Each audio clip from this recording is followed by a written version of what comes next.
Bom dia, boa tarde, boa noite, turma, sejam bem-vindos aqui para mais uma aula da nossa disciplina Sistemas de Energias Renováveis. Meu nome é João Areis e a gente vai dar continuidade aqui no nosso conteúdo, né? Lembrando que essa disciplina faz parte do mestrado profissional em Engenharia Aplicada e Sustentabilidade. Bom, pessoal, nós na aula de hoje nós vamos falar a respeito da energia da biomassa, tá?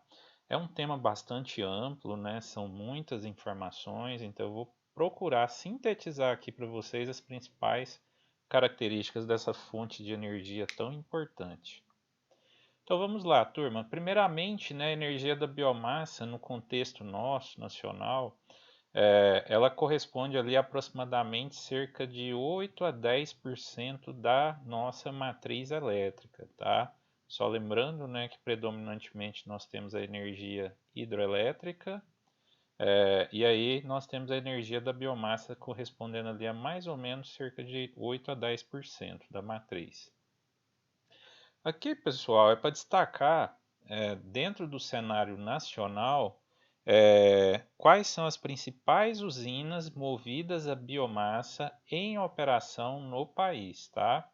E aí percebam, né, que como ele está destacando aqui as maiores usinas, naturalmente aqui a ampla maioria dessas usinas são usinas do setor sucro-alcooleiro, tá? Existem usinas aqui também de outras fontes, né, outras matrizes aqui, conforme destacado aqui pelas cores, de casca de arroz, licor, negro, né, outros tipos de biogás. Porém, se nós formos pegar aqui no mapa, a maioria dos pontos são pontinhos amarelos, né, destacando as usinas de biomassa a partir do bagaço de cana. Bom, pessoal, só destacando, né, a importância que a energia da biomassa ela tem, né, principalmente quando a gente fala na energia a partir do bagaço de cana. Como a nossa matriz ela é predominantemente hidroelétrica, existe, né, o período de cheias, né, e o período de secas das represas. Uma das vantagens que a energia da biomassa a partir da cana apresenta é justamente de se contrapor ao período de baixa, né, de vazante dos nossos rios, ok? Então, justamente no período seco, quando as represas estão mais baixas, é o período que nós estamos colhendo a safra da cana-de-açúcar. Então, a energia da biomassa ela tem esse papel importantíssimo, que é de oferecer uma alternativa no período em que os reservatórios estão mais baixos. Aqui só destacando, né, alguns tipos de biomassa utilizados aqui no nosso país, né? Em primeiro lugar aqui o bagaço de cana, mas tem muitos outros, né? Licor negro, resíduos de madeira, biogás, capim-elefante, casca de arroz e por aí vai. Então, a gente tem uma matriz de biomassa bastante diversificada, tá? Aqui a produção em megatoneladas, né? Então a cana, né, se destaca nessa produção e naturalmente se destacando na produção também se destaca nos resíduos, tá? Que também podem ser utilizados para a produção de energia elétrica. Aqui destacando, né, essa questão da produção de resíduos e qual é esse comportamento desses resíduos em quantidade de matéria seca, né? Então, mostrando aqui, né, que você tem uma parte de matéria seca considerável, né? No caso da cana-de-açúcar, nem tanto, mas nas demais fontes aqui, matrizes, né, nós temos uma produção considerável de matéria seca, o que é muito bem-vindo para essa produção. Os índices de produção per capita de resíduo sólido, né, é uma outra fonte, né, de biomassa, que são os resíduos sólidos urbanos, industriais e outros tipos de resíduos. Então, também os resíduos sólidos se destacam dentro desse aspecto. Aqui só destacando, né, a produção média de resíduos domiciliares no município de São Paulo, né, é, destacando aqui, né, por faixas, né, de habitantes, né, por grupos de habitantes. Então, a quantidade de resíduos produzida é muito grande. Pegando em um município de 100 mil habitantes, você vai ter algo em torno de 3.800 toneladas dia. Então, a produção de resíduos muito altas. Os resíduos agroindustriais, conforme eu havia falado para vocês, né, o próprio bagaço de cana, licor negro, borra de café, entre outros. Então, você também tem essa produção de resíduos.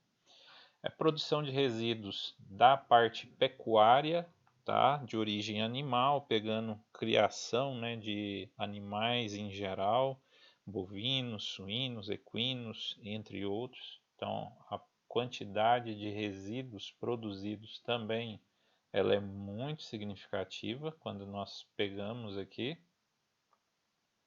no caso, né, a quantidade de matéria orgânica produzida por animal, tá? Os valores em metros cúbicos dia. Então, se vocês perceberem aqui, é uma quantidade muito grande, né? E aqui dentro a gente destaca os suínos, né? Suínos e aves, né? Principalmente aqui pela nossa região, sudoeste goiano, que tem, né, uma grande cadeia agroindustrial neste setor. Então, vale a pena a gente destacar. Também temos a possibilidade de produção, né, de biomassa a partir de madeira, né, madeiras de reflorestamento. Também é uma fonte de energia considerável, muito utilizada. E aqui, né, conforme eu disse para vocês, essa classificação dessas biomassas, tá? De acordo aqui com a base de geração, né, da ANEEL. Então você tem aqui a divisão da biomassa em fontes, né, agroindustriais, florestais, resíduos sólidos urbanos, resíduos animais, biocombustíveis, entre outros, tá? Bom, pessoal, o panorama mundial da biomassa seria esse aqui, né? Então, basicamente, de toda a biomassa produzida, né, mundialmente falando, a maior parte nós estamos falando em biomassa sólida, tá?